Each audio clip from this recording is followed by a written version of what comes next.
Helo bawb, Ows dwi, a da ni'n mynd i ddarllen y llyfr Dewin a Doti yma heddiw. Da ni'n mynd i fod yn dathlu calan ar draws y byd. Mae hi bron yn Ionawr y cyntaf, dydd calan.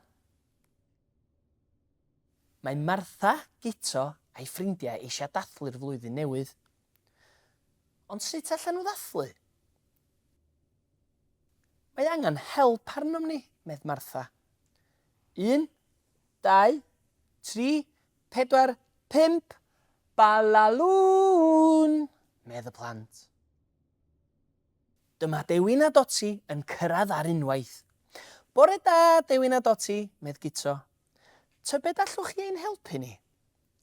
Wrth gwrs, medd Dewin. Dewin dwi, hapus i helpu. Rydyn ni eisiau dathlu'r flwyddyn newydd gyda'n ffrindiau Philip, Dana a Ling, medd Martha. Mae hi'n Ionawr y cyntaf fory. Beth allwn ni'n neud? Mae Dewin yn crafu ben. Mae Doti yn crafu ei phen hefyd. Beth am mynd i nofio yn y môr? Mae rhai bobl yn nofio yn y môr ar ddydd calan, medd Dewin. Nofio yn y môr? Prrr, medd y plant. Mae Dewin yn crafu ben eto. Beth am mynd allan gyda'r fari lwyd, medd Dewin? Mae hynny'n llawer o hwyl a sbri. Rydyn ni'n canu ac mynd i dau ein ffrindiau. Beth am fwyta bigos? Mae dadi'n gwneud bigos ar nos galan i ni.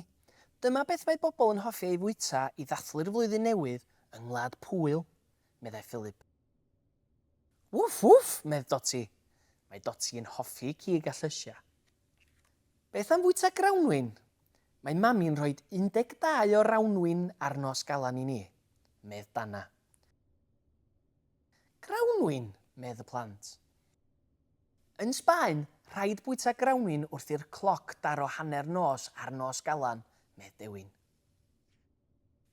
Beth am ddathlu'n hwyrach yn y flwyddyn, medd Ling?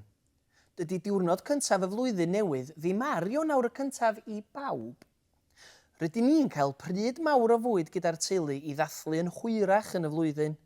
Rydyn ni hefyd yn mynd allan i weld y ddraig yn dawnsio.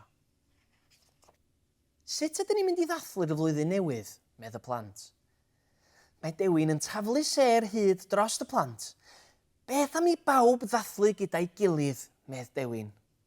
Gallwn fynd i nofio yn y môr, bwyta bigos a grawnwyn, ac yna dathlu eto gyda'r ddraig. Syniad gwych, medd y plant. Wff, medd Doti. Hwyl fawr tan ein hantur nesaf. Wel, dyna ffordd wych o ddathlu'r flwyddyn newydd. Blwyddyn newydd a i chi gyd, sut bynnag da chi'n dathlu.